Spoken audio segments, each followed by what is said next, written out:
વડોદરાના સાવલી તાલુકાના સમલાયા ગામે ટાંકી તૂટી છે અને આ ટાંકી તૂટતા એક વ્યક્તિનું મોત નીપજ્યું। સમલાયા ગામે પાણીની ટાંકી તૂટતા એક યુવકનું મોત નીપજ્યું છે। પાણી છોડવા ગયેલા મોહમ્મદ સફી સત્તાર વોહરા નામના શખ્સનું દટાઈ જવાથી મોત નીપજ્યું છે। વોટર વર્ક્સ ચલાવતા મોહમ્મદ સફી પર ટાંકી પડતા દટાઈ જતા તેમનું મોત નીપજ્યું છે। તેઓ પાણી ચાલુ કરવા માટે ત્યાં ગયા હતા અને 4 બાળકોએ પિતાની છત્રછાયા ગુમાવી છે। સાવલી પોલીસનો કાફલો પણ ઘટના સ્થળ પર।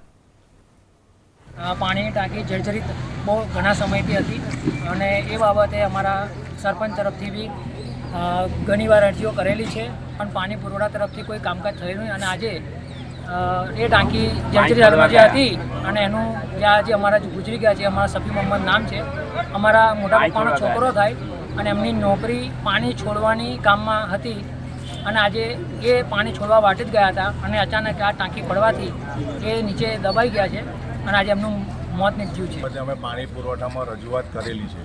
પાણી પુરવઠા જર્જરિત હાલતમાં જ હતી, અમે રજૂઆત કરેલી જ છે।